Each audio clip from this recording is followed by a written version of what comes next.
La sécurité alimentaire, c'est un concept qui est apparu dans les instances internationales dans les années 1960. Et la grande préoccupation, c'était est-ce qu'on peut nourrir tout le monde avec la production mondiale d'aliments. Donc c'est une question quantitative. Et puis ça a évolué au cours du temps. Et le grand tournant, ça a été 1995, avec la crise de la vache folle ici en Europe, où on s'est dit, mais attention, la quantité ne suffit pas, il faut la qualité des aliments. Il ne faut pas que nos aliments nous rendent malades. Donc la conception actuelle de la sécurité alimentaire, c'est l'accès pour tous à une alimentation en quantité suffisante, mais de qualité nutritionnellement adéquate et également en phase avec la culture alimentaire régionale ou nationale. Donc il y a plusieurs composantes qui toutes sont importantes, et on termine avec la notion de produire nos aliments tout en respectant l'environnement et en respectant, disons, les critères sociaux, c'est-à-dire pas de dumping social, etc. C'est une définition très exigeante, mais qui est en même temps un objectif formidable pour l'humanité. Alors, le défi, c'est pas tant la quantité, parce qu'aujourd'hui, en 2017, si je fais la somme de toute la nourriture qui est produite dans le monde, il y a largement de quoi nourrir convenablement tout le monde. Le volume est suffisant, mais ce qui pêche, c'est la répartition.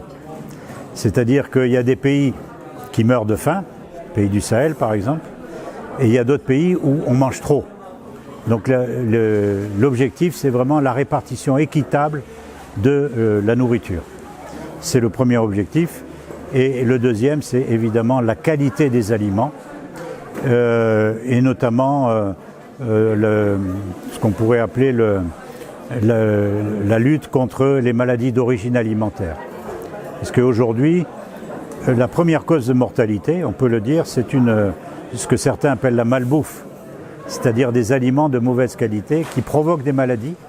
Alors le plus visible, c'est l'obésité. Si vous allez au Mexique, qui est le premier pays pour l'obésité dans le monde, ou aux États-Unis, dans ces pays, Mexique, Tahiti, États-Unis, mais aussi Royaume-Uni en Europe, où les taux d'obésité sont très très importants. Et l'obésité favorise beaucoup des maladies comme les maladies cardiovasculaires. C'est la première cause de mortalité mondiale, ce sont les maladies cardiovasculaires. Il y a aussi le diabète de type 2 qui est en train d'exploser dans le monde entier. Il y a pas mal de cancers qui sont liés à une mauvaise alimentation.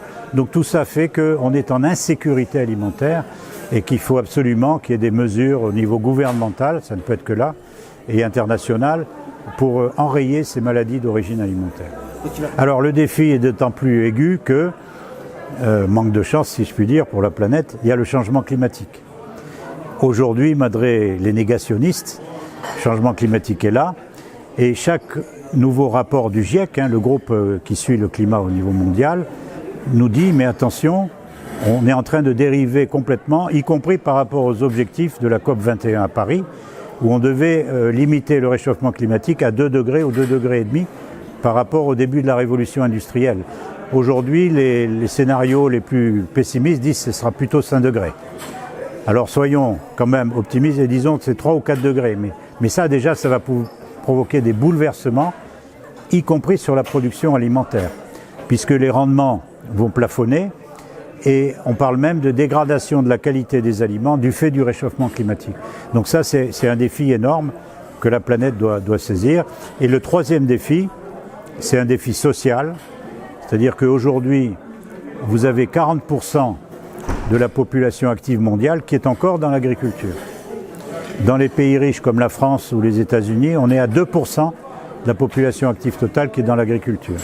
Donc ceux qui disent que les pays du Sud doivent imiter nos trajectoires économiques sont complètement se plantent complètement, puisque ça signifierait des centaines de millions d'agriculteurs jetés par l'exode rural vers les grandes villes, les bidonvilles, etc. Donc c'est pas sérieux, je dirais vraiment, c'est pas sérieux de dire laissons faire l'exode rural.